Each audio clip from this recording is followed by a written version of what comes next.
Hello and welcome back to the ACSC podcast. As usual, myself and Adil are back, and if you watched last week's episode, you may notice that we're in exactly the same clothes as last week, but it's because we're filming two back to back. Obviously, this weekend it comes out, I'll be away in the Isle of Wight, enjoying a holiday, because I can't go away to Portugal this year because of a nasty freaking thing called COVID, but we make do. Episode 17, isn't it? Episode 17 now. It's flying by. Nearly the magical 20 mark. But we're doing very early predictions of the Premier League next season, which will be starting the weekend of September 11th and 12th. So we'll do one closer to the time with our full-on predictions. Yeah. But we're just going to run through some of the early rumours we've seen, some of the confirmed signings, obviously Chelsea, who've made huge signings. Yeah. But we might as well kick it off with Chelsea because they've been a massive topic of our podcast for a long time. Obviously, next season looks huge for them. Yeah. Timo Werner obviously confirmed. Hakim Ziyech is a confirmed deal. I'm trying to think if there's anyone else that's been definitely announced. Havertz is very, very close now, which you didn't think was going to happen. No. Now it is. Huge. Yeah, just quickly from me as well. Yeah, we're not tramps. We're not, doing 2 different weeks in the exact same clothes, no shower, nothing. We've, like we said, like Charles already mentioned, he's obviously away, so we've actually recorded back to back. But this is episode 70. Yes. The one last week was 16, which was Champions League one. But yeah, like we said, it's just a quick roundup of the Premier League, like of the season that's to come next year, which, like you said, starts in September. A few predictions, a few transfer rumours. The team that have come up, what we think they might do. But yeah, like we said, we'll start with Chelsea. So like you said, Timo Werner obviously confirmed, Hakim Ziyech confirmed, and Kai Havertz, who I actually still went with Bayern Munich, didn't I? Yes. But it really looks like that deal is almost inevitable now to about 70 Chelsea. million, I reckon. Yeah, so a bit less than what I thought he'd go for, but it's now post-COVID prices now, if you like. And also I've actually read today, quite a reliable source as well, Declan Rice has told West Ham he wants to join Chelsea. There's about 17 players in the world that have come out and said, I want to join Chelsea. Jan Oblak's been linked with Chelsea as well. I can't see them getting him. I think more realistic one, if we're honest, is Dean Henderson. Because Dean Henderson, I think, doesn't want to stay at United if they can't give him guaranteed first team football. That's interesting because you know what? I said, I don't think, I actually agree with you. I don't think Jan Oblak will be the one they get. But I do think Andre Onana of Ajax is the one they'll get. Only reason I say that, because obviously for one, they've been linked with him for a long time. Yeah. I actually think he's a better keeper than Kepa. But Man United are direct rivals with Chelsea as it is. And even though they probably can't guarantee Dean Henderson first team football, I just think Man United are too much of an ego club that won't allow Chelsea to have such a potential, we already said, England's number 1 in the future. Yes. And that's the only sticking point why I think Chelsea, they might throw, they've got the money, they'll probably end up throwing 60, 70 million potentially at Dean Henderson. And he might be too good to refuse. But I just don't see Manchester United selling to Chelsea. That's why. I do think you saw by Lampard's intent last game of the season, there was no Kepa in the starting 11. No. And that probably is... It's an interesting one because I do like Kepa. I think he is a very, very good keeper. I've had this debate with my brother a few times, and he always had a little laugh at me, actually. Every time Kepa concedes a goal, he's like, you still rate him? And I just say, yeah, I do still rate him. I think he's such a good... I still think he's going to be good, but it's like, if you look at David De Gea when he first joined Man United, look at his first season. He was awful. Look at almost his second season. He was arguably top 3-4 worst goalkeepers in the league. Yeah. And everyone then slated him. The couple of years after that, he was the best goalkeeper. I think the problem with Kepa is he didn't ask to have a 72 million price tag. That's put on the his problem head. with a lot of players now, isn't it? And obviously, he's changed managers. He's gone from Sarri to... who was there before Sarri? Conte, Sarri, and he's now Lampard. But he's not been backed by any manager. I think if you have a manager who backs you, it makes such a difference. And I think I would take Kepa. Don't think you'll get in our starting lineup now with Leno and Martinez, who's done very well. Come on, real. Yeah, he's done very well. I always worry about Lennon's return. I know. But the problem is, I think I've seen a lot of rumours that Chelsea would take Martinez. Oh, really? Yeah. Okay. To become a number 1. And that is the whole worry we've got, is because we can't really guarantee him. You can't guarantee him to be the number 1. If he has an opportunity to go across London and play for a Champions League team, it's probably a no-brainer for him. But I don't know. I think Kepa will move on and will become good still. The only problem I actually think Chelsea And by the way, we will touch on every little, like the big teams as well. Yes. We will touch on, because obviously we're talking about Chelsea now. We'll move It'll on be to all the top everyone's, six. yeah. But the only reason that I think Chelsea might not replace Kepa is they're adamant they're not accepting anything less than 50 million. I don't think anyone's paying 50 million for Kepa now. But if you're saying that, they won't play him. And Caballero is not a good enough keeper. Do you think Chelsea will happily accept and hold on to a player for that at that? No. I know they're saying they hold out for 50 million, but... Do you think they're selfless then? Yes. Yeah. Where do you see potentially could end up though? Back in Spain. Yeah, but I think The only way I think if they want Oblak that much, they'll offer him in a swap deal. with obviously Oblak. But I can't see Madrid accepting anything. I think they're saying they're sticking to their guns. They want the full release clause, which I think is 120 million for something Oblak. like that. Yeah. Oblak's undeniable. Probably, I think Arguably the best keeper in the world. Yeah, arguably. He's unreal. Fantastic goal. But I don't know if that's what Chelsea are going to do. Obviously, Havertz coming in. I think their front line is their hardest problem. Yeah. Pulisic has now stepped up and become phenomenal. Stepped up in Hazard's shadow. I think their front three on paper, obviously, it will change. It will be Hakim Ziyech off the right, Christian Pulisic off the left, and Timo Werner down the middle. And then Havertz behind. Havertz behind with potentially Kovacic, who I think has had an amazing year. And I'm not sure if it will be Kante. I've got a feeling Kante might leave. Because if they've been linked with Rice, they obviously want a left back, they want a goalkeeper. Is Declan Rice that good though? I've said this before, I don't really rate him. I know I've seen some of the stats he's had for West Ham, he's had a phenomenal year, but I don't know what it is about him. I like him.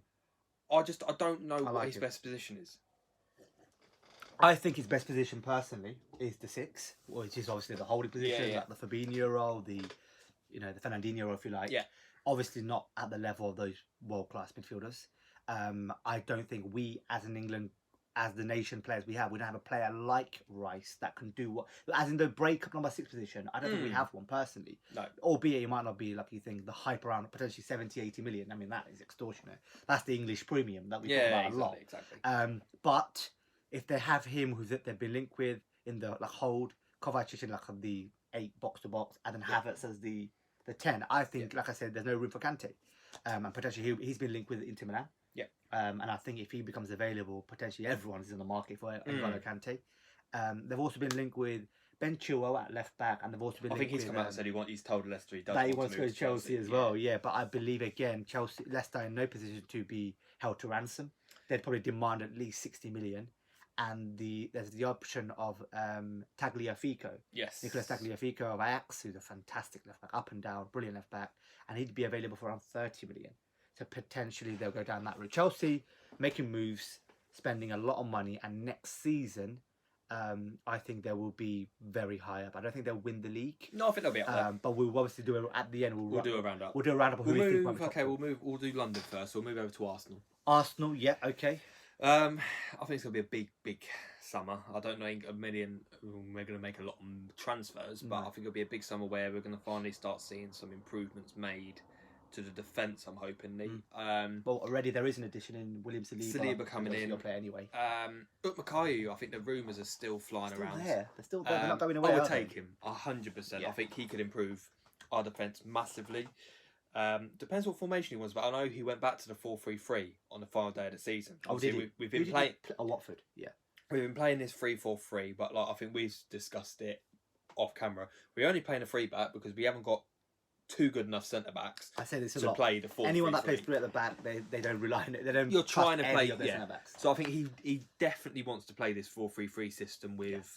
I think it's very much how you guys an anchor in the hole and then 2. And that's the way. I mean, City do it, we do it, it works. And the way, actually importantly, the way Arteta wants to do it is a City model. City is the way Liverpool do it. It is that model. I think. So I do see him doing the way it will be. So what do you think that will be back? What would you like to see the centre back pair, and what you think might be the centre back pair? I think. Do you think Saliba will go straight in and be? But he's been given a number 4. So that's an indication. I think it's an indication. Yeah. But if he's going to, as much as I want, they said we can't get Makayu. I don't know who you play next to him. Do you play David Luiz next to him? Well, what I would say about David Luiz, quickly as well, because I think he's had a season which has up and downs, more so downs. Yes. But the last couple of games near the end of the season, he's actually done a bit better. However, the mistakes are there, and I think he conceded. He gave away the penalty, didn't he? That's what I was just about to touch on. He's given away 5 Premier League penalties to 5 different teams for the first time ever by a centre back in Premier League history. Yeah. Now that, unfortunately, at a club like Arsenal, who I, as a neutral fan, sorry, not at all, I'm a Liverpool fan, but as a neutral opinion, outsider, Arsenal are a big club and they cannot afford to have a player like that. If you want, and your ambition next year will be top 4 Champions League. It'll be funny if if we don't win the FA Cup on. Well, this will be out before, but if we haven't won Europe, correct? No Europe. Then if we don't get European at all, we have to finish in the top 4 next season. You haven't got any excuse of Europa League taking time. You have to go all out in the Premier League. I see it 2 ways. If Arsenal don't win the FA Cup, like I say, I completely agree with you. Your focus is, apologies, just the Premier League. Yeah. So it needs to be, we need to go for that. If you do win the FA Cup and make Europa League, then your focus should be, let's try and win that as well. Yeah. Okay, well, because then the focus could be, we might not make top 4 realistically, and I don't think actually Arsenal will be next year. We'll always touch on it. But if you're in Europa League, go for it, because ultimately, I know there'll be teams dropping down from Champions League, but you're still a big enough club and able to win that. Well, and if you win that, you can get Champions League. The year before this year, we made the final. Obviously, we lost to Chelsea, but we're a good enough side to get there. Pierre-Emerick, I think he'll stay. Retains. You retain him? Yeah, I think he'll stay. If anyone's going to go out the front line, it'll be Lacazette. Okay, I actually agree. Yeah, I think Lacazette maybe potentially been linked with Atletico Madrid a few times. I think if Aubameyang's realistic about things, I know he's not going to get another big move. I don't think. No, I think he's signing a new contract. I think he's going to get another big payday. I think we'll give him a bumper contract, and he can go down as a legend of our club. Yeah, massively. Do another good season. Try and get you into Champions League again. Exactly. Maybe play Champions League for a year. Because I know is he 31 now? Or something? Yeah, he's 31. So he's not exactly got many years left in him. I mean, albeit the way he plays as well, you see him, he doesn't look like he's aging at all. No, not especially finishing with 22 this season. He also came 22 last season and obviously won the Golden Boot along with Mane and Salah. Yeah. But what was I going to say? I don't think Aubameyang will leave. No. I think he'll try and get Champions League for Arsenal and maybe even play a 1 year. I think it's hard to say. Like lineup. I think transfer wise, I think Ceballos will get. I don't know if we'll permanent. I think it'll be another year loan with an option to buy next summer. Just with the way it is. Yeah. I think that's what we'll do. I think Real are very keen to let us do that as well. Okay. Because Zidane doesn't like him. I don't know why. Yeah. Obviously, Ceballos got off to probably the worst start for us under Emery. Yeah, he wanted to leave in January, wanted to cancel the loan, but Arteta sat down with him and said, "Look, this is the case. Work hard." And now he's probably our pivotal player. I think lockdown. The albeit Emery was Spanish. Is it Emery Spanish? Yeah. Spanish? Well, he's now at Villarreal. Yes, confirmed Villarreal manager. I think last week or just a few days ago. And I hope he does well. I quite like him as a manager. But Arteta's obviously got a good connection with Dani Ceballos. I think that's the main thing is he's such a man person. I think we all knew this was the case because you saw the likes of Sterling, etc., come out and said he was the man who got on with. I think he's going to draw the best out of players. I think Pepe will become good. I think he's shown glimpses this season. I think if he doesn't quite kick on next season, then you might have a situation where you look to maybe move him on. Yeah. For a price. Obviously, I don't believe you sell him for a cheap price because you paid 72 million for it. Yeah. So I don't expect. And it's still what? Is he 24, 5? He's 24, I believe. Yeah. So he's still. I think he's just had that year to adapt. I think the problem is, it's the price tag there. But I know we're saying it cliche is look at Henry when he first come in. Every player doesn't hit the ground running. Some do, some don't. Some don't. But I think he will become good. It's just going to take a little bit of time. I don't think it's hard to say. Do I think we'll finish top 4 next season? No. Okay, fair enough. I don't think Arsenal. It depends what we do in this summer. That is the God's truth. If we have a big summer where we invest, sign Makayu, which I think we're meant to be rumoured with. If we signed Thomas Partey from Africa, he's the one we haven't talked. I know apparently we submitted a bid for him last night. 20-something million euro bid. Yes. And they're adamant it's the clause which I believe. The other rumour I've seen is Coutinho with Barcelona. Yeah, he's been. Which they're going. He's almost been thrown around to everyone, hasn't he? Yeah. Apparently, Barca are keen on him as a swap deal. For Guendouzi. Was it Guendouzi? Yeah, Guendouzi and 20 million, I think, for Coutinho. You know what? I would take that. I think Arsenal, not Arsenal, Barcelona are in such a mess right now. Yeah. They're getting nothing right. If Arsenal are getting actually offered that, I'll take it. Take it, because like I said, Guendouzi... I don't know if are they valuing Guendouzi at like 70 million or something? Because clearly they are. They'll see something. I'll take that. Yeah. If that comes in, Partey, Makayu, who was it? Ceballos comes in on a permanent permanent loan, loan, whatever it is, then I think we've got a good chance of improving. We've got to get that midfield and defence structure correct. Yeah, I don't think Arsenal will do. If you're looking on much. paper, we drew 14 games last season, I believe, and only won 14.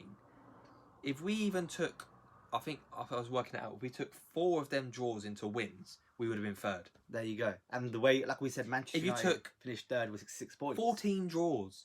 10 draws would have done it. It's unbelievable. It's absolutely unbelievable. You take even 7 of them off, we would have probably been second. Yeah, it's actually phenomenal how the room for improvement. It's not a lot, but it still needs to be massive. done. But what I do say is Arsenal. I don't personally think Arsenal will invest too much. Like we said, I think we're going to have a very quiet. Exactly. So it does depend, like we say, on what Arsenal do.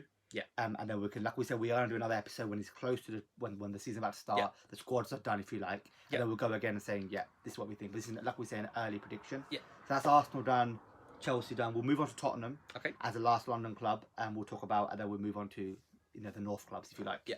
So Tottenham, they obviously sacked Mauricio Pochettino, or either parted ways, if you like. I think that was in November gone, wasn't it? Yes. And they obviously one thing I'm looking forward to is that Amazon show coming out. Yeah. Have you seen the trailer for it now? I haven't seen the trailer for it. Oh my god! But I can every drama possible. Is it COVID? Mourinho, Pochettino, the fight, fallouts between Son and Lloris. Everything is in it. It's brilliant. I think it'd be brilliant. Tottenham, who obviously got rid of Poch and brought in Jose Mourinho, who actually, I think Tottenham finished where they finished in the end, 6th, wasn't it? I think so. Yeah, just after Leicester. So they've made Europa League. From what Mourinho, after what Poch left. Well, you're saying they've made Europa League.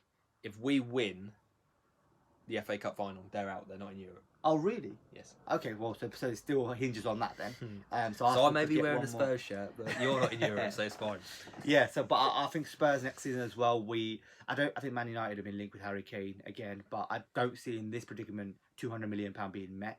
Spurs won't sell for less than 170, 80 at all. It's Daniel Levy. It's just not going to happen. I don't think they'll invest too much. I do think they'll probably shore up the defence. Obviously, Jan Vertonghen's now a free agent who's left. That surprised me. That really did. I just think, you know what it is? I think, obviously, Mourinho obviously doesn't fancy him. Because obviously he doesn't play at all, really. Well, he's older Dyer, isn't he? Dyer, Davinson Sanchez, Toby Alderweireld, even Juan Foyt. They're all ahead of him. And I think there'll be a couple of additions, maybe defensively. There might be a couple of like low-key signs for Tottenham. I don't think there'll be too many like eye raisers one from Tottenham, and I don't think actually they'll do too much. I think the problem is Tottenham are in a predicament we were in 10 years ago. Yeah, they've built a fantastic state-of-the-art stadium, but it's going to cost you. Yeah. So you have to suffer. And it'd be interesting to see if they go into the predicament we did, where we had to always sell our best players, losing RVP, Adebayor, Nasri, or to City, or Fabregas, always losing your big player every year. Trying to build off that, you can't. No. So if they're getting into that predicament, you're going to lose Kane, Ali, Son, Moura, Bergwijn now. So it does depend how Levy and Tottenham play this. No, I could speak on it. I don't think Spurs have got the right setup in Mourinho. I think they could have got any other manager but him. The way he plays is just so... he's so dated. To me, he's a manager like Wenger. He's so out of his date. He's 5-6 years behind what football is now. Yeah, well, I think, again, with Mourinho as well, I think in the end, they finished 6th, didn't they? Yes. Which is probably the best they could have done this season. Yes. But Mourinho delivers in terms of points and result, but the problem is, why does he always get the fans go against? Because ultimately, the brand of football, fans pay, especially Spurs season ticket, I'm presuming it's going to be a lot because the stadium is a state of art. And you know what? At that level, the ticket will be a lot. Now, to pay ridiculous amount, a couple of thousand, 3,000 for a season ticket, and to see the backs of 5 and defence, that's what fans get frustrated. And albeit you might deliver results and do 4th, 5th, whatever you might get, but if you play that kind of football, especially in the modern football with Arsenal, City, out of the two that play that incredible brand of football and deliver success. That's what everyone wants now. And I do agree where they could have potentially got anyone else. I don't think next season they'll be too much better than they were this season in terms of challenging for the top 4. They'll be in and around there. I mean, 5th, 6th, 7th even. But I don't see Tottenham doing too much. So that's probably it for Tottenham, I'd say. I think that rounds up London. So we'll move up to the north. Up to the north now. So there's three big teams in the north. United. Manchester United, yeah. So Manchester United, we've obviously being a Liverpool fan, I don't like Manchester United. However, this is a neutral podcast we do. What I will say about Manchester United is since COVID, since Project Restart, Manchester United have been phenomenal. They had an incredible run where they just were winning. I know in the end they kind of had a blip where they kind of drew a couple. I think like I've said it is Bruno Fernandes was the one who made all the exactly. Since he came in, Manchester United made Champions League. Obviously, a lot of transfer rumours around him this season. I think the big one, which is still ongoing, is Jadon Sancho. And I think obviously Jack Grealish was in there for a while. Kind of cool. And I think that came out last night that they're calling their interview. In fact, we actually reading that right now. We're recording this on the 29th of July, so this could be confirmed by the time this comes out. But obviously, Grealish last night, I think they called their interest. I think Aston Villa demanded something like 70 million. 80 million for him. Grealish isn't worth that. And I think the problem is Grealish is going to be very upset out of this because he's not going to get the move he wants. Yeah, the problem with that is that Aston Villa without Jack Grealish are such a poor team. Yeah. Like, he is so vital. But this is where it comes into the player versus player, player club aspect. And it's what can you do for him? He's been a loyal servant for them for so long. I'm not being funny. Do you just let him have that move now? No, yeah, exactly. Well, I think what it is, Aston Villa should say, look, 50 million. Yeah. Not 70, 80 million. 50 million. Tell Jack, look, Jack, you're our main player. Even if they get 50 million for him, Aston Villa can go on buy a 225 million signing. Good, quite a decent one. Yeah. There won't be no Jack Grealish. And I actually said this, I was speaking to my mum and, sorry, not my dad and my brother about it. We were watching Villa last game of the season. And Grealish scored the goal that basically kept them up in the Premier League. I said, if they lose Jack Grealish, they'll be down. They'll be down next season. Oh, and I said, and I don't actually. I think they'll still go down anyway next year. Do you reckon? Yeah. I actually don't think. I don't even know who they even get or who they replace him with. Don't see Aston Villa staying up if Jack Grealish leaves. And I think Man United, I think they'll end up getting Jadon Sancho. There's been rumours of a big contract package they're potentially going to be offering him. And that might be given to him. And I think there'll be probably a fee agreed in the region of around 90 to 95 million with potentially bonuses. And I think Man United will get Jadon Sancho. And I think next season United are going to be quite frightening. Obviously they'll have Sancho, they'll have Greenwood, they'll have Rashford, they'll have Martial, Pogba potentially as well. Man United look very, very dangerous. The only problem I think about Manchester United is defensively, I still don't think they're quite there. They've obviously got Harry Maguire, they've got Aaron Wan-Bissaka, they've got Luke Shaw, Brandon Williams, Lindelof, who's there next to Maguire, who I do rate. I think he's okay. But if Man United want to, let's be honest, they want to. Is it? Oh, it's not cool. They were linked with Koulibaly for a while, but they're not going to spend 100 million on Sancho and then another 70 million. I know Chris Smalling's wants to go back to Rome, but would you not have him after the year he's had? I think I would. But I don't think he has any interest to come back. I think he's really happy enjoying, selling, and it's almost like if you bring him back and then you keep him, because ultimately he's Man United's player, they can.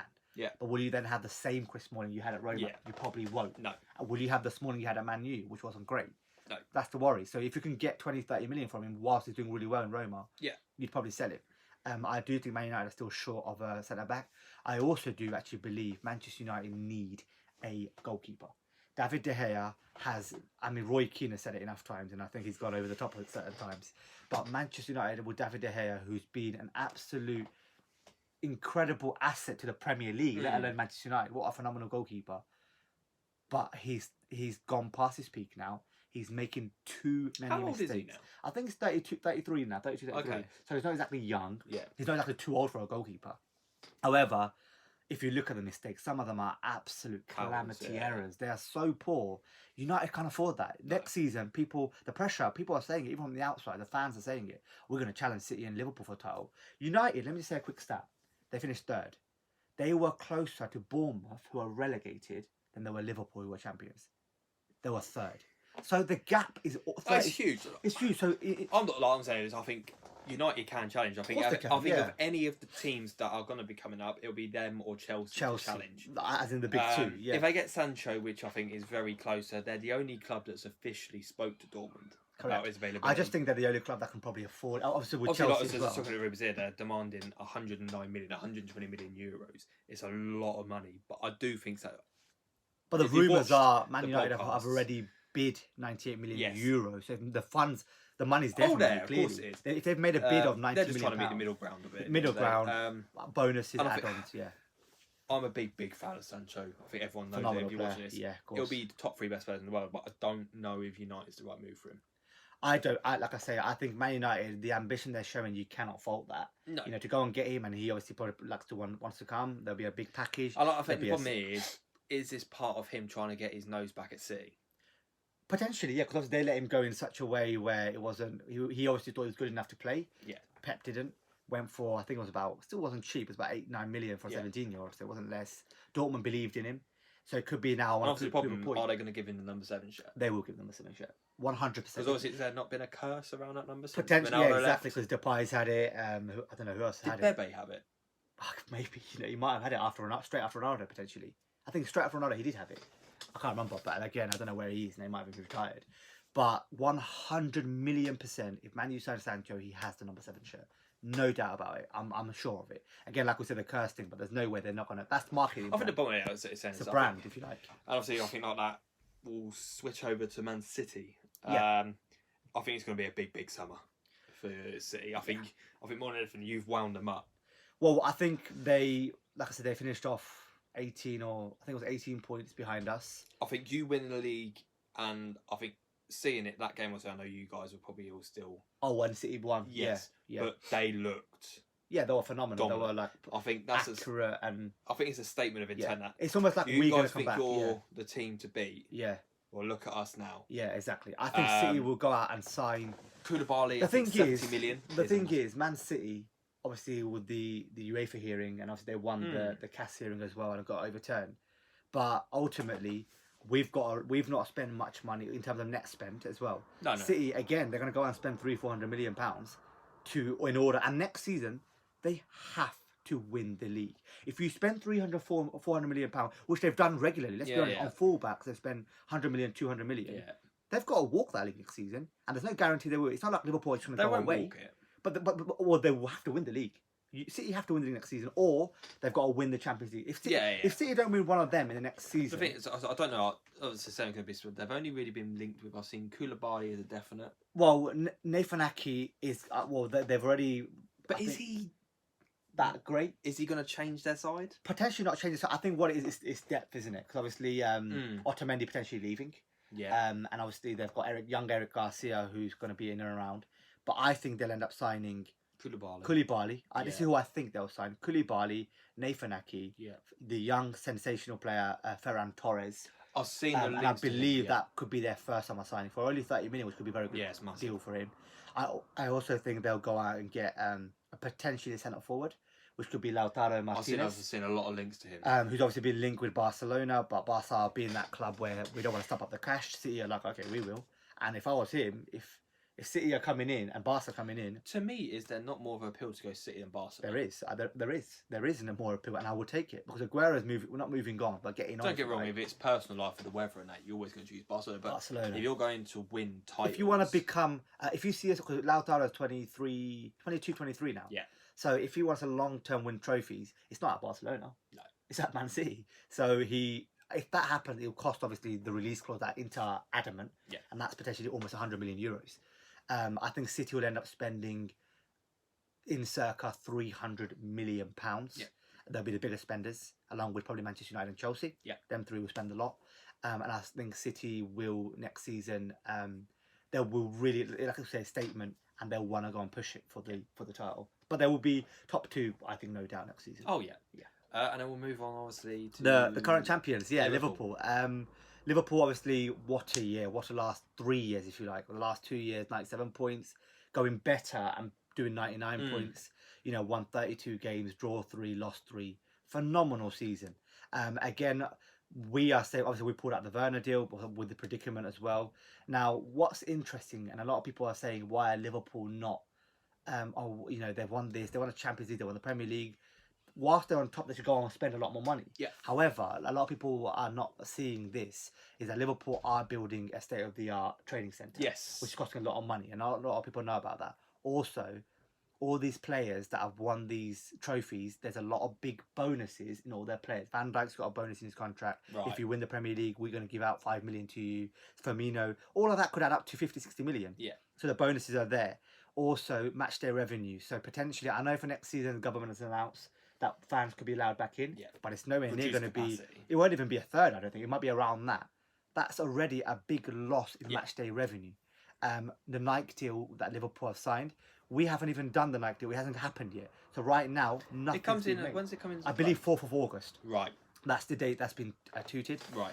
That'll be the Nike deal. But even then the merchandise has to be sold. Yeah, yeah. So we are Liverpool pride in to run the club and not letting run the club down into the ground.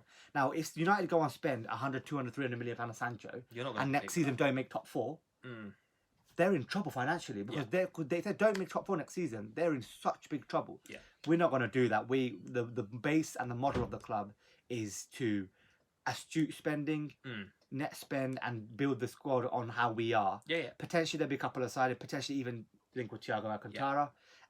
He's been linked with for about 30 million. Something like that could happen. We won't spend 40, 50 million on a player, no chance. If you see any links to whoever more than that, it won't happen. There might be a backup left back, maybe because obviously Dejan Lovren has now moved to Zenit, so potentially will be in market for a centre back, a young centre back potentially, who I mentioned, Ben White, on a couple of episodes back. Yes. Who we've been linked with. Adam Lallana, whose obviously contract has run out as well now. Yeah.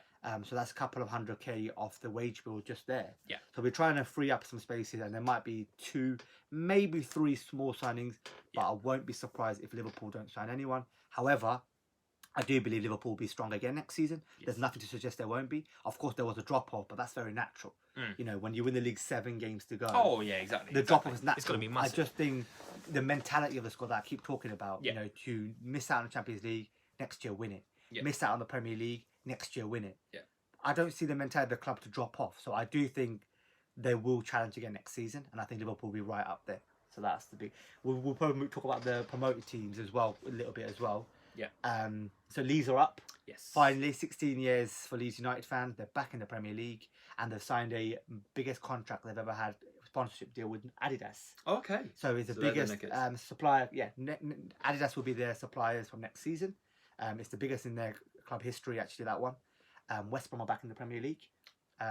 And I believe, well, you reckon Brentford. I think Brentford will. And I reckon Fulham.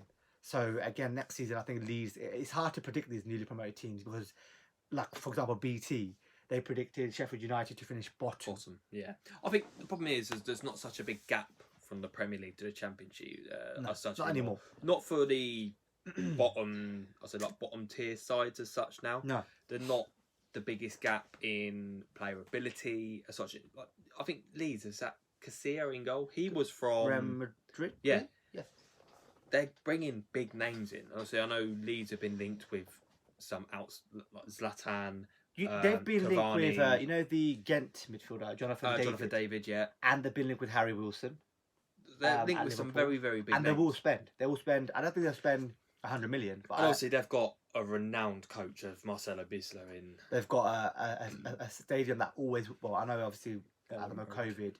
Ellen Road, that's kind of, I think it's up to 40,000 that one. Okay, so it's quite 36,000 or 40,000, and that sells out all the time. Even in the Championship, it's sold out whenever there was fans. Obviously. So I think I think West Brom, if they come up, will do well. They've got Slaven Bilic, so again, an ex-West Ham manager. I quite like him. He's quite a. If they can keep hold of that Matthias Perez, is he only on loan from Sporting Lisbon? I think they might make a permanent. I'm not sure on that. But he's a very, very good player. I think it's an interesting one to see. And Fulham.